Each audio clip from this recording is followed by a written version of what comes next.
कृष्णाय वासुदेवाय हरे परमात्मने प्रणतक्लेशनाशाय गोविंदाय नमो नमः।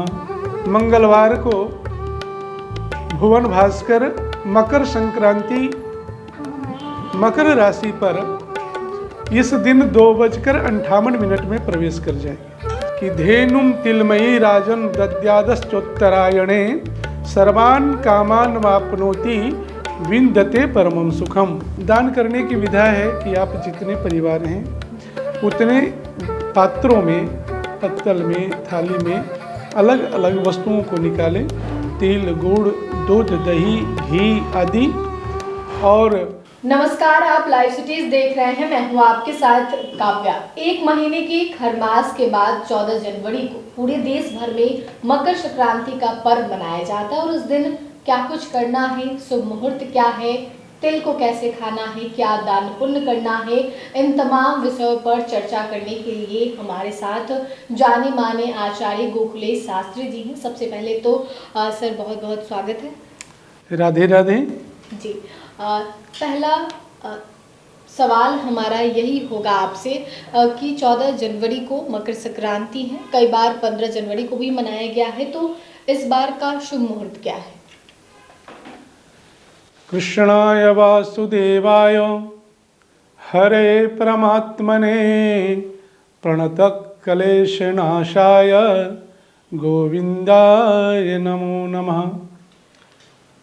सर्वप्रथम सभी सनातन धर्मावलंबियों को राधे राधे। लाइव सीरीज के माध्यम से आप सबों को यह महत्वपूर्ण जानकारियां मिलती हैं, इसलिए लाइव सिटीज़ को बहुत साधुवाद। आए इस वर्ष मकर संक्रांति का पर्व 14 जनवरी को ही मनाया जाएगा। मकर संक्रांति यानी श्री सूर्य भगवान धनु राशि से मकर राशि में प्रवेश करेंगे। इसी के साथ सूर्य की गति उत्तरायण हो जाएगी।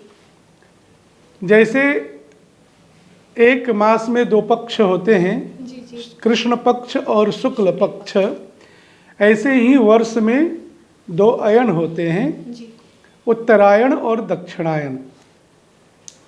तो दक्षिणायन से भगवान भास्कर उत्तरायण जब होते हैं, धनु राशि से जब मकर राशि में सूर्य प्रवेश करते हैं, उसी को मकर संक्रांति कहते हैं। जी। पक्षारंभ 14 जनवरी मंगलवार को भुवन भास्कर मकर संक्रांति मकर राशि पर इस दिन 2:58 में प्रवेश कर जाएंगे और इसी के साथ खर मास समाप्त हो जाएगा। मकर संक्रांति तथा खिचड़ी का पर्व यह है, इसका पुण्य काल दिन भर रहेगा। प्रातः काल से लेकर यूँ तो 2:58 में प्रवेश करेंगे, लेकिन शास्त्रों में निर्णय सिंधु में यह निर्णय है कि 40 घड़ी पूर्व से ही पुण्यकाल आरंभ हो जाता है। तो प्रातः काल से ही पुण्यकाल आरंभ हो जाएगा। यह पर्व संपूर्ण भारतवर्ष में अपने अपने क्षेत्रीय विधाओं के अनुसार पूरे भारतवर्ष के सनातन धर्मावलंबी मनाते हैं। इसे कहीं उत्तरायण, कहीं पोंगल, कहीं संक्रांति और हमारे इन क्षेत्रों में सकरात के नाम से जानते हैं। इस दिन स्नान, दान और स्नान करना, दान करना यह अत्यंत महत्वपूर्ण माना जाता है। तो पंडित जी, आपने बताया कि स्नान और दान करना है, तो कैसे दान करना है, किन चीज़ों का दान करना है और कैसे दान करेंगे तो ग्रह जो होते हैं लोगों पे उससे मुक्ति मिलेगी? इस दिन सर्वत्र गंगा नदी में, अन्यत्र नदियों में, सरोवर, तालाब, कुआं या घर में जैसे आप स्नान करते हो, सभी लोग स्नान करें। और स्नान करने के बाद इस दिन लाल या पीले वस्त्र को धारण करना भाग्य की वृद्धि करने वाला है। और दान की बात करें तो मुख्य रूप से तिल, गुड़, सब्जी, जूते, ऊनी वस्त्र, गर्म वस्त्र, दोशाला, धार्मिक पुस्तकें, विशेष करके पंचांग का दान करना बड़ा पुण्यकारी होता है। तिल से बनी मिठाइयाँ भी दान कर सकती हैं। यह सामान्य दान हुआ। दान करने की विधा है कि आप जितने परिवार हैं उतने पात्रों में, पत्तल में, थाली में अलग अलग वस्तुओं को निकालें, तिल, गुड़, दूध, दही, घी आदि, और सभी लोग निकाल कर हाथ में जल लें और अपने नाम से संकल्प करके थाली के बाहर बाहर उस जल को गिराएं और अपने ब्राह्मणों को उसका दान करें, मंदिर में दान करें। इसका बड़ा पुण्य होता है उस दिन। जी, हमारा एक और सवाल होगा कि हमारे घरों में हम भी देखते आ रहे हैं, मेरे भी घर में माँ जो होती हैं वो अपने बच्चों को तिल और गुड़ खिलाती हैं, तो इसका क्या मान्यता है? हमारे घरों में भोजपुरी में कह ले तो तिलकट भरना कहा जाता है, तो उसको किन चीज़ों से जोड़ के देखा जाता है? उत्तरायण सूर्य जिस दिन हो रहे हैं उस दिन तिल का बड़ा महत्व है।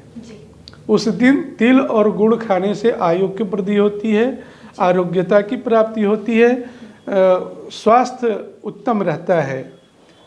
और विशेष दान की बात भी इसमें होती हैं। तो स्कंद पुराण में ऐसा मिलता है कि धेनुम तिलमयी राजन दद्यादश्चोत्तरायणे सर्वान कामान वापनोति विंदते परमम सुखम।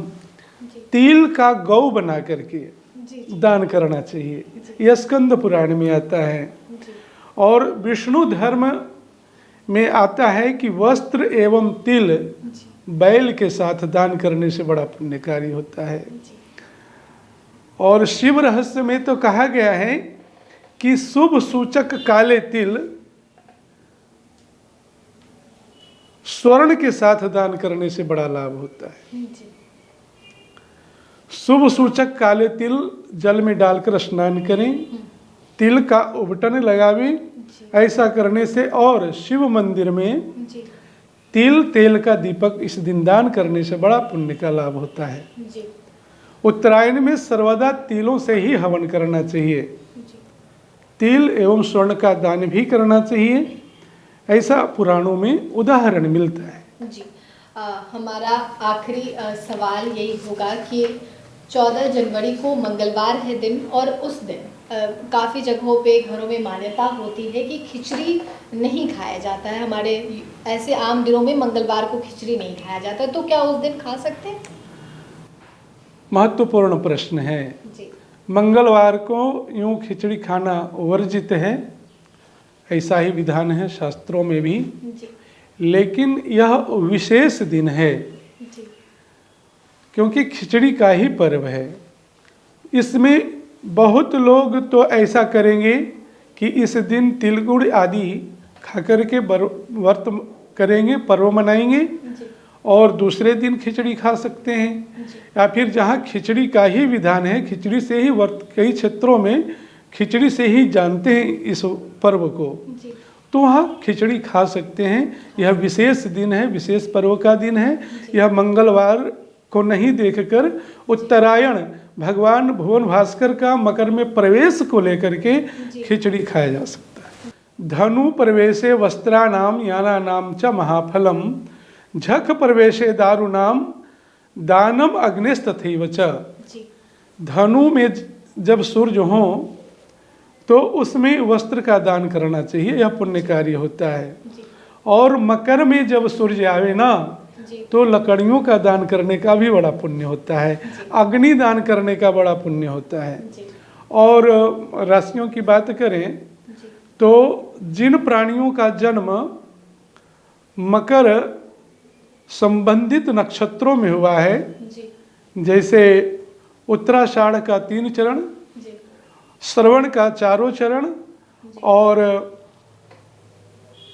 धनिष्ठा का 2 चरणों, जी इनमें जिनका जन्म हुआ है ना, जी। उन्हें इस दिन विशेष करके स्नान के समय तगर, कमल, हल्दी, पीली सरसों जल में डाल करके स्नान करने से यह दोष दूर हो जाता है और उन्हें स्वास्थ्य और सौभाग्य की प्राप्ति होती है।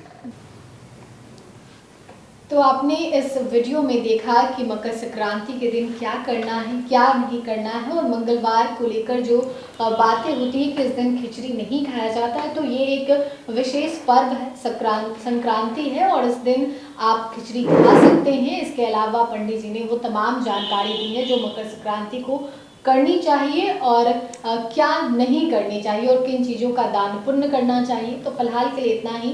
साथ ही चैनल को सब्सक्राइब करें, फेसबुक पेज को लाइक करें। वीडियो देखने के लिए आपका धन्यवाद।